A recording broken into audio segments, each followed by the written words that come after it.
그린 가는 어떤 유전병에 대한 영인의 가족의 가계도를 나는 어머니와 아버지의 열성 대립 유전자의 DNA 양을 나타낸 것이다. 이 유전병은 우열 관계가 분명한 두 가지 대립 유전자에 의해 결정되며 각 대립 유전자 한 개당 DNA 상대량은 같다. 이에 대한 설명으로 옳은 것만을 보기에서 있는 대로 고른 것은 다음 돌연변이는 고려하지 않는다. 자, 이 문제는 생각할 요소가 많아서 쉽지 않은 문제인데요. 우선 가계도를 보시고 그 다음에 그래프를 살펴본 후 일단 그 문제의 조건들을 천천히 살펴보겠습니다. 일단 가계도를 보시면 어머니는 유전병 형질을 보이고 있고 아버지는 정상 형질, 그리고 영희는 정상 형질, 그리고 남동생은 유전병 형질을 보이고 있죠. 이 가계도에서는 성별을 체크하는 것이 매우 중요한 것 같습니다. 그리고 오른쪽 그래프를 보시면 문제에서 주어진 것처럼 열성 대립 유전자의 DNA 상대량이 나와 있습니다. 이 DNA 상대량이라는 말을 모두 어려워하시는데요. 말 그대로 상대량이란 말은 상대적인 양을 뜻하겠죠. 이렇게만 표현하면 좀 이렇게 웃길 수 있지만 말 그대로 한번 예를 들어보겠습니다. 만약에 대립 유전자가 두 개 있는 경우에 상대량을 1이라고 한다면 그렇다면 대립 유전자를 한 개 가지고 있을 때의 DNA 상대량은 얼마가 될까요? 그때는 두 개 가지고 있을 때가 1이었으므로 한 개 가지고 있을 때는 그 절반인 0.5가 되겠죠. 상대량이란 말은 이런 뜻입니다. 말 그대로 상대적인 양이라는 뜻이니까 이렇게 되겠죠.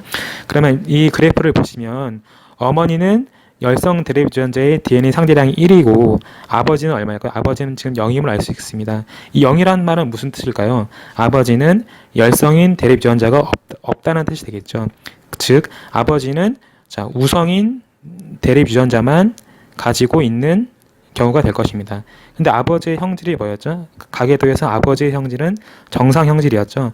따라서 아버지는 우성인 유전자만 가지고 있는데 그때의 형질이 정상 형질이니까 이거는 어떤 걸 뜻할까요? 즉 정상 형질이 우성이고 유전병 형질이 열성임을 알 수가 있게 되는 것이죠. 정상인 유전자만 있는데 표현형이 우성인 유전자만 있는데 표현형이 정상이니까 즉 정상 형질이 유전병 형질에 대해서 우성임을 알 수가 있게 됩니다. 이런 유전에 대해서 가계도에 관련된 문제를 푸실 때 일단은 형질의 우열 관계를 먼저 파악하신 후에 그 다음에는 어떤 걸 파악하시면 될까요? 그 다음에는 이 유전이 상염색체 유전인지 성염색체 유전인지를 파악하시면 되겠습니다. 일단은 이제 형질의 우열 관계는 파악했으므로 이제는 이 유전이 어떤 유전인지 한번 살펴보겠습니다. 만약에 살펴볼 때는 한 가지 그 경우를 따져보면 되는데요. 일단 이 유전이 상염색체 유전이라고 가정을 한다면 가정을 하고 이 가계들을 보시겠습니다. 그러면 만약에 이 유전자가 상염색체에 있다면 아버지는 지금 우성 유전자가 동형 접합성으로 있는 경우이고 어머니는 열성 유전자가 동형 접합성으로 있는 경우가 되겠죠. 만약에 이 경우에 유전병을 보이는 남동생이 나올 수가 있을까요? 남동생이 나올 수가 없겠죠. 왜냐하면 모든 자손은 아버지로부터 우성인 유전자를 한 개씩 받게 되는데 그런 경우는 모두 우성인 형질만 표현이 될 것이므로 열성 형질인 즉 유전병 형질인 남동생은 나올 수가 없게 됩니다. 따라서 이 유전은 상염색체 유전은 아니게 되겠죠. 상염색체 유전이 아니면 어떻게 될까요? 그때는 즉 성염색체 유전이 될 것입니다. 즉 이 말은 어떤 말일까요? 성염색체 유전이란 말은 즉 유전자가 X염색체에 있는 반성 유전이다. 이런 거를 파악할 수가 있게 되겠죠.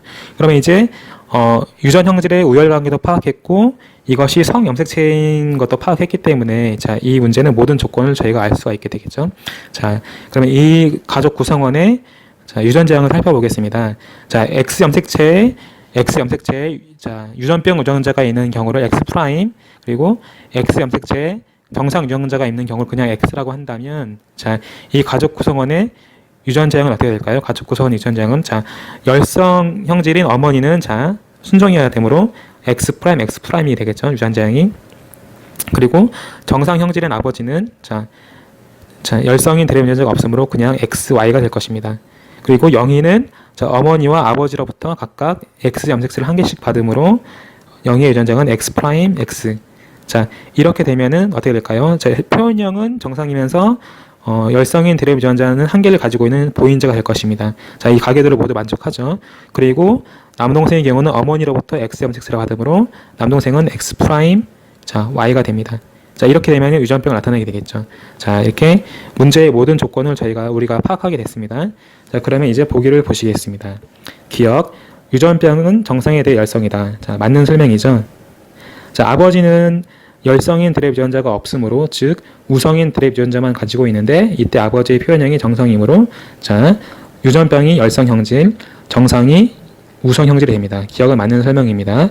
니은, 아버지의 정상 드랩 유전자의 DNA 상대량은 0.5이다. 자, 어떻게 될까요? 어머니의 경우는 자, 열성인 드랩 유전자가 2개를 가지고 있는데 이때 어머니의 DNA 상대량이 1이었죠. 그럼 아버지는 어떻게 될까요? 아버지는 자, DNA 상대량은 아버지의 경우는 우성인 유전자 1개만을 가지고 있죠. 즉 1개만을 가지고 있으니까 이때 아버지의 상대량은 0.5가 되는 것이죠. 따라서 니은도 맞는 설명입니다. 자, 디귿, 영희와 정상 남자 사이에서 유전병 자녀는 태어나지 않는다.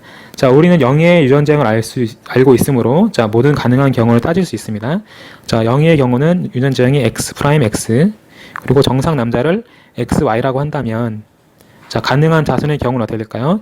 자, 이렇게 수정이 되면은 x 프라임 x, 그리고 자, 이렇게 수정이 되는 경우는 x 프라임 y, 그리고 자, 이렇게 수정이 되는 경우는 xx, 그리고 마지막 경우는 이렇게 수정이 되는 경우는 xy가 나오겠죠.